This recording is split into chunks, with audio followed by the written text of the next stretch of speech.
Sahabatku yang baik, kita bertemu lagi kali ini dan mari kita mencoba menyadari hal-hal yang sederhana lagi.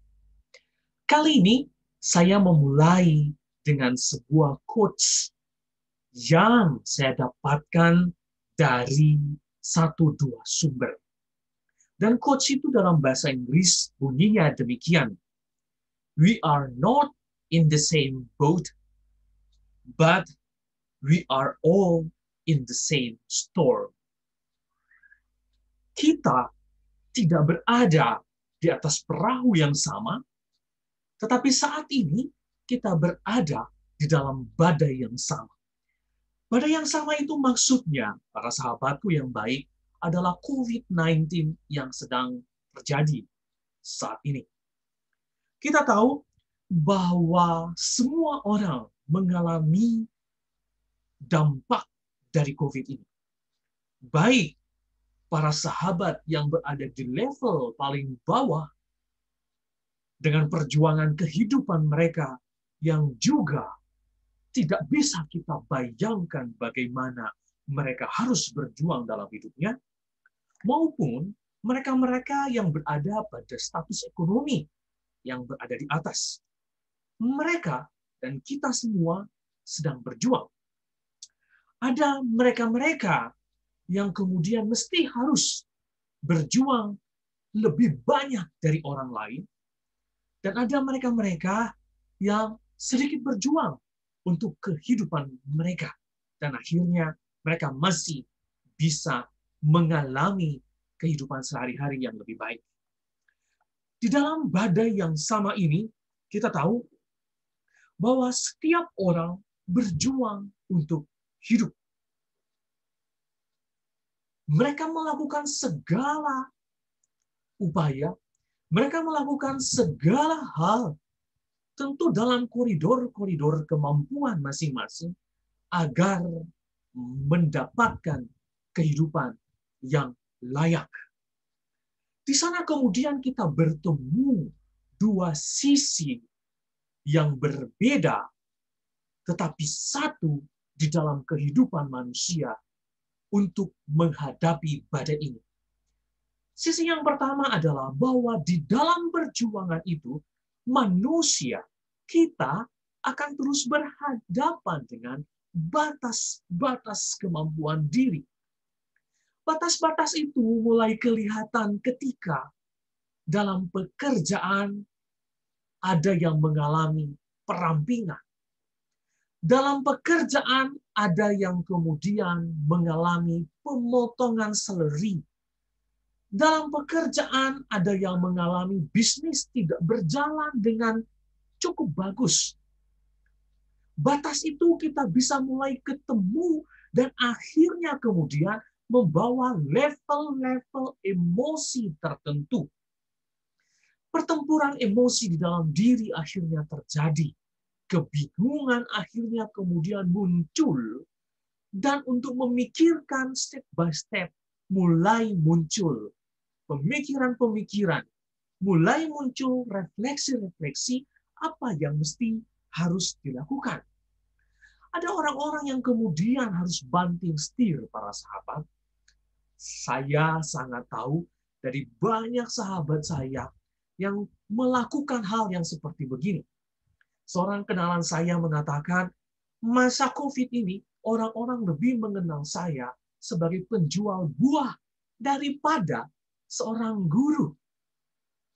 Ada yang banting setir, selain bekerja, lalu harus berjualan online, di marketplace tertentu, bahkan di media sosial tertentu, dan mereka mulai dari nol.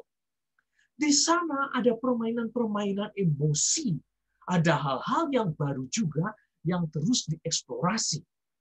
Apalagi saya membayangkan buat para sahabat yang seakan-akan dalam hidup tertutup pintu-pintu kecerahan kehidupan. Tertutup pintu-pintu berkat buat mereka. Dan mereka mengalami kemudian, kok saya tidak bisa seperti orang lain.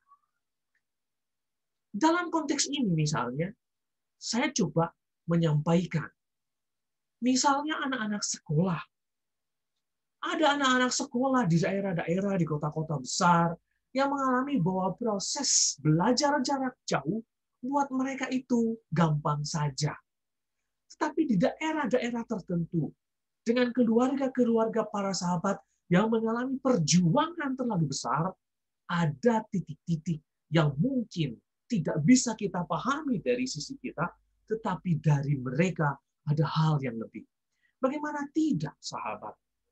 Beberapa waktu yang lalu saya dengar di Sulawesi Selatan ada anak SMK yang harus bunuh diri karena tidak bisa mengakses internet, sedangkan tugas sekolah mereka berjubel begitu besar. Saya mencoba membayangkan bagaimana keadaan keluarga mereka, di mana perjuangan terjadi di sana, dan di mana pertempuran-pertempuran emosi pada level tertentu pasti terjadi.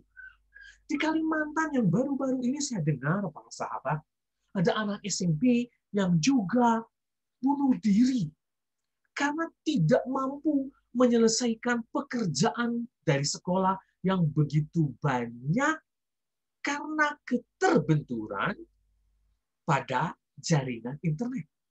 Dan yang menarik di sana saya sempat dengar, anak itu berkomentar sebelumnya kepada orang tuanya bahwa dia bukan malas mengerjakan, tapi memang ia tidak bisa dan tidak tahu, juga tidak ada yang bisa bantu.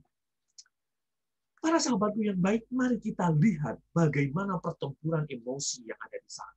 Dan disitulah yang saya katakan tadi, manusia berhadapan dengan batas kemampuan.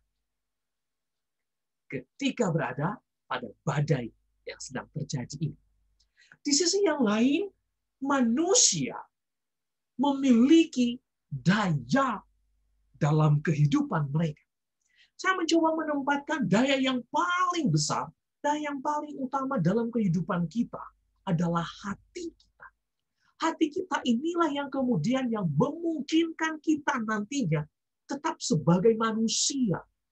Bukan sebagai robot, bukan sebagai seseorang yang kehilangan daya hidupnya. Hati, perasaan, membuat seseorang mampu merasakan bagaimana perasaan orang lain.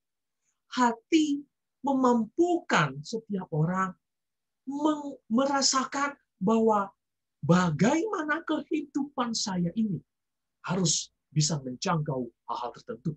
Jadi saya menempatkan hati yang paling pertama. Ada seorang filsuf Perancis dulu pernah mengatakan bahwa hati itu memiliki cara berpikirnya sendiri. Jadi sahabatku, rupanya bukan hanya saja otak, pikiran yang memiliki cara berpikirnya sendiri, yang mampu menembus batas-batas tertentu, tidak. Karena filsuf yang sama itu mengatakan bahwa pikiran memiliki batasnya tersendiri. Dan pada saat itulah hati menjadi berguna. Maka sahabatku, saya menempatkan hati di atas pikiran untuk melewati badai COVID-19 ini. Hati ini juga nanti yang memungkinkan kita sungguh dekat erat dengan Sang Pencipta. Di sana kita menyerahkan diri, surrender kepada Tuhan, karena kita sangat menyadari sebagai manusia akan berhadapan dengan batas-batas. Di sisi yang lain, selain hati dan pikiran, tentu daya yang kita punya adalah bahwa kita masih punya tangan, kita punya kaki, kita punya keseluruhan diri untuk bekerja. Maka itu yang bisa kita eksplorasi untuk melewati tantangan-tantangan hidup. Betul bahwa cara berpikir seseorang ada batasnya. Cara merasa seseorang ada batasnya. Cara bekerja seseorang ada batas kemampuannya. Pada titik itu, kita membutuhkan Tuhan Sang Pencipta.